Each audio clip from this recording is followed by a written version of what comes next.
Hello, welcome to my channel. My name is Aziz and I'm a digital media teacher.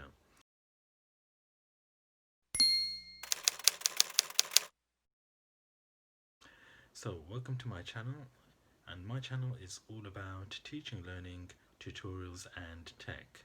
So, in this video, I'm going to show you how to teach online. So, I know a lot of teachers they're quite have this tech phobia about teaching online, and especially with this COVID situation. Um, they get scared of any new technology or software that they have to use. So I'm here to say that it's not that difficult and you shouldn't be afraid of new technology. I know teachers have to use several software in a day-to-day basis, but I'm going to show you step by step how to set it up and what you need to deliver a successful online teaching session. Okay, here it goes. But this PDF is all about how to set up and teach online. So intro. So online learning is great because it reduces traveling to work every day and you save money on the travel. People can learn at their own pace. However, due to the coronavirus, more people are working from home.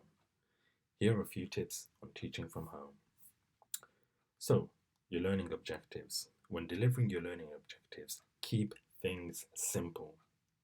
It's easy for students to get confused if there's no clarity in what their expectations are. Okay, here we are, setting up your workstation.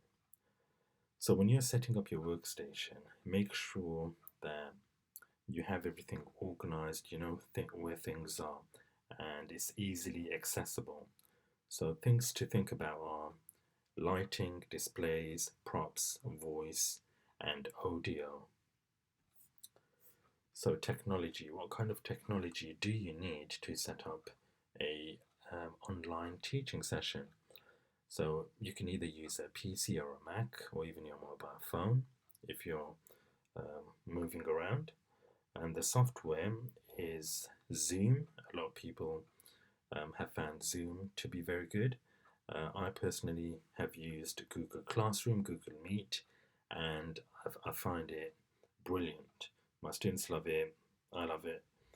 And now we have something called Teams. So Teams is what other organizations use, and I've recently started using it, and it's not too bad. So I'm still getting to grips with Teams. So when you're working, make sure you have a good, stable internet connection. If you have a weak signal or you're not close to the router, then you're going to have problems with the internet. Okay, so webcam. Okay, so most laptops, desktops, they have their own webcams installed in the computer. However, you can still purchase a webcam with a USB connection relatively cheaply if your computer does not have one. So it's not too big of a problem. So as you can see in this image here, you just attach it to the top and then connect it via USB. Displays are another way. So displays help students to see what you are working on, any notices you have, or the work that students have previously completed successfully.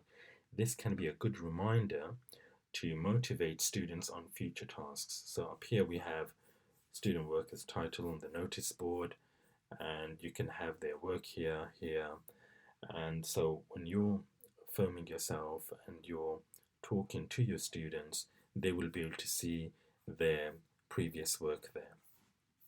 So it's almost like having a class away from class, and I think that's the whole idea of online teaching. Then we have green screen. So you use a green screen background to replace yourself in a different background, and this makes things a lot more interesting. So you can remove the green screen and then add a different background, for example, in a different country, city, and then portray yourself as teaching from there. So then resources, materials, handouts. Okay, so you've got to provide resource materials to your students that they can download and save. Make sure the resources are engaging as possible. There is no face-to-face in-person teaching during a COVID situation, So you will have to gauge students' interest in other ways. So when you create resource materials that are engaging and fun, that's one such way of making it interesting. Props. Everyone loves the props in a classroom. So props makes your lessons fun and exciting. This could be a mystery box or a prop from a film or game that students are interested in. Voice. Okay, so I'm pretty bad at the voice scene because my voice is pretty low when I speak, so I need to raise it up a little. So make sure your voice is loud and clear so that your students can hear you properly. This can be difficult if you naturally have a quiet voice like myself. So use an external mic will help your voice sound clearer. Okay? Then we have audio. Make sure you have good audio when teaching so that students can hear you clearly. In my experience, some teachers forget about the audio until the lesson begins. They forget to switch it on. I've done it myself many times. Okay, then we have actively listen. This is very important. When there are 30 students in a classroom, things can easily be misheard or misinterpreted. When you actively listen to your students, you will become a better communicator. As a result, students will appreciate teachers listening to them. Then we have a touch base. What is touch base? So touch base is basically when students want more of a human connection and just want to talk.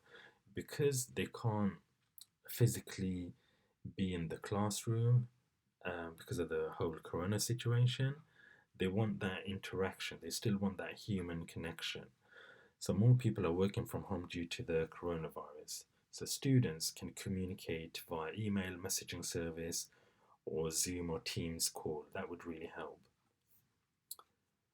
Okay, so that brings us to the end of the PDF here. So I just want to say good luck and happy teaching. I hope everything goes well whilst you're teaching online. If you have any questions about online teaching or learning, please comment below, and don't forget you can find your free resource in the description section where you can download the link and you'll get a free resource there. That's it for now. Until the next video, take care. Bye.